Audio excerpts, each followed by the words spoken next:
Hello. Today is, what pretty flowers. Today is October 10, 2016. Hope you all are well. I'm good. We want to talk about compromise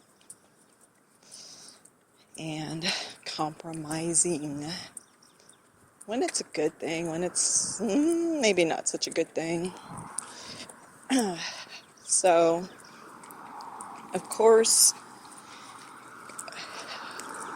it's good to be flexible when you're dealing with other people and they have their viewpoints and feelings and the things that they want to achieve, and we have ours, and it's a good thing to not always have to have things our way and screw other people and what they want and how they feel. That's not such a great way to be, because everybody's feelings are valid, and we're all the center of our own world, and what we feel is important is very important to us. So we don't want to just kind of disregard other people's feelings and desires and stuff like that. So of course there are times where compromising is appropriate, right?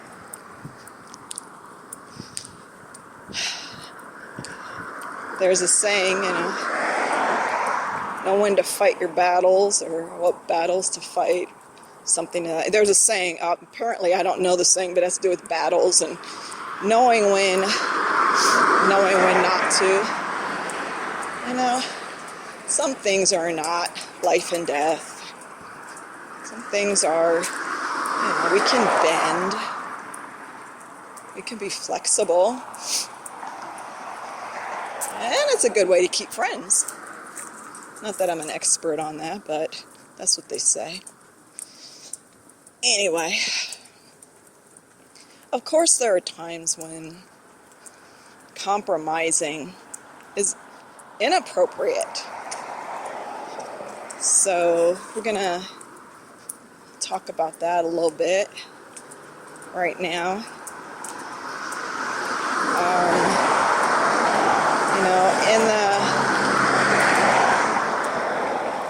And what we were just talking about, it had to do with personal feelings and opinions, and stuff of this nature, things that are not really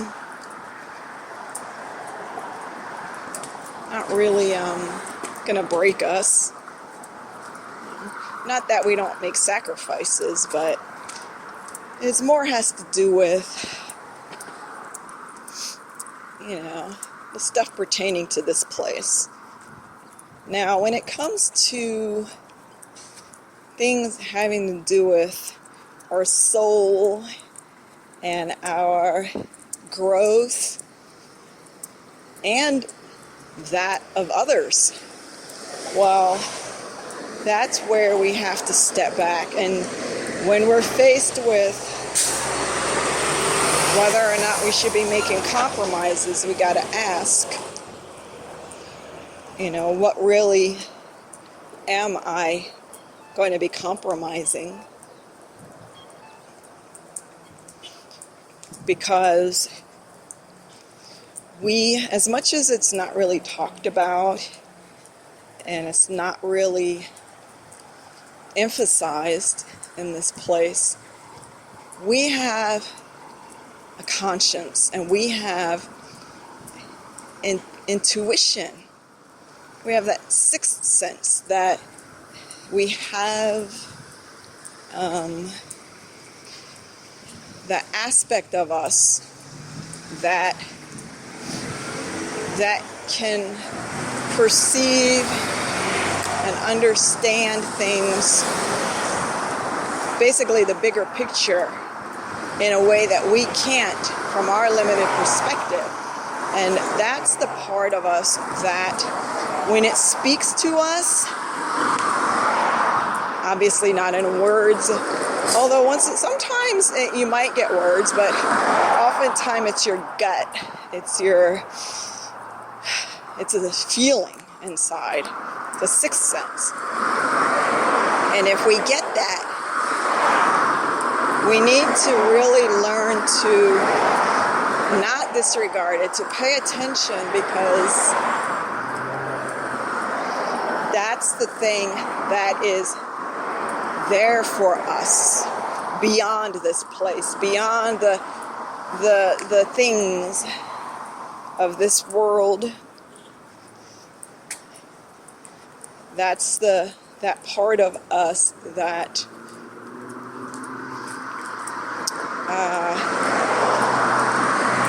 is trying to guide us and assist us in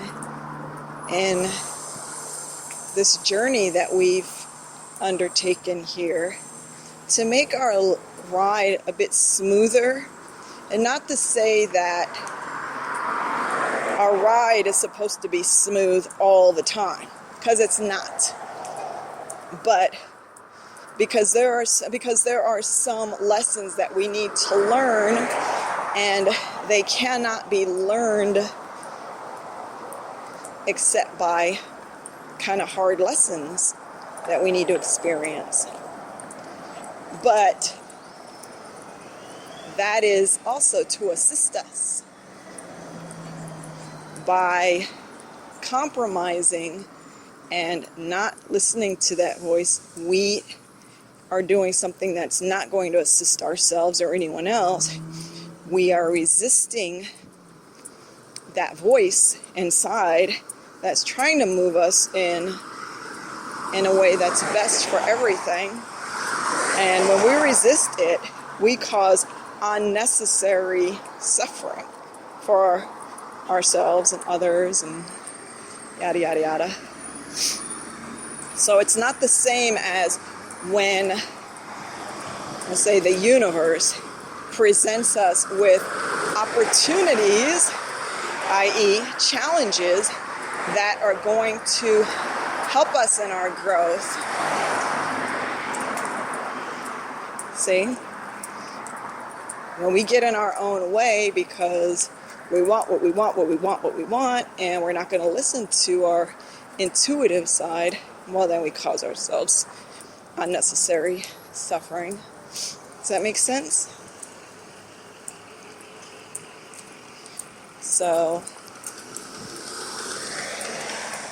in those areas, we'll come up with an example in a moment, but in those areas, we want to be mindful, we want to appreciate that as part of our design, having that voice.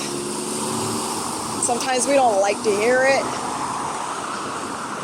but it's for the best. It's always for the best. Even if we cannot make out what will come up ahead, what lies ahead of us, when we listen to it, it's still going to be for the best. But of course, we'll do another recording about how to be able to discern whether or not it is that voice or it is still an ego-driven intention that is the force behind, what that drive to get us to do something. But that's for another time.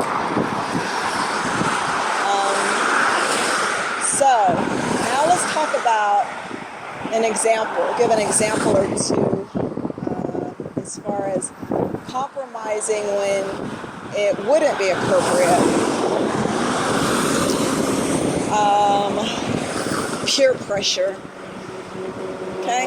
We don't even need to give an actual example. Peer pressure to do something that, to behave in a way or to speak in a way, respond in a way that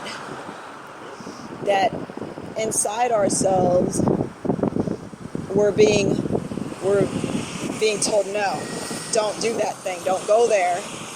But oftentimes we cave to peer pressure, and instead of heeding the voice, see, and then that would be a case of compromising when it's not appropriate.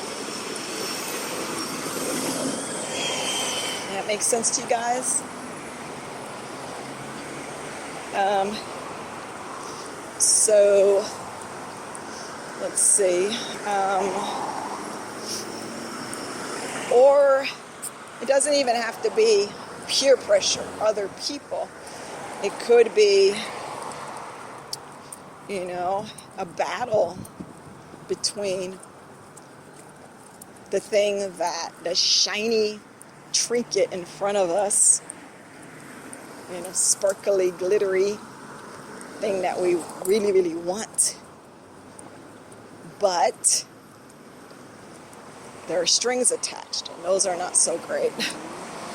So,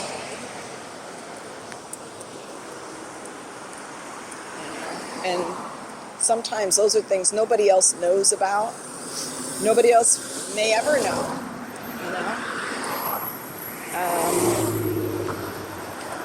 something that's happening within we ourselves.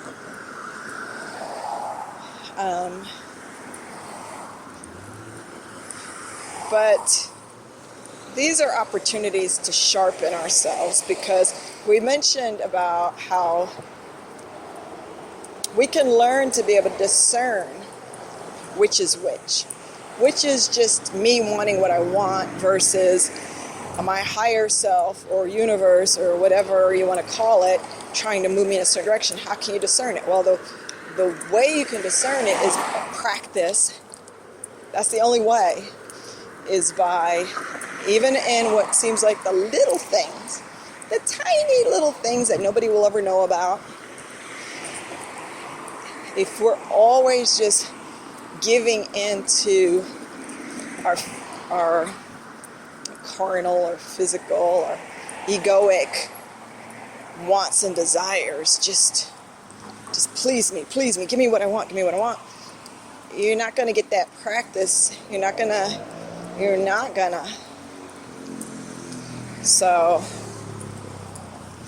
anyway, I'm at my destination, so I'm going to stop now, but that's just a little introduction into compromise, and when it is appropriate to compromise versus when it isn't. And we'll probably continue this discussion at a later time. Much love, you guys.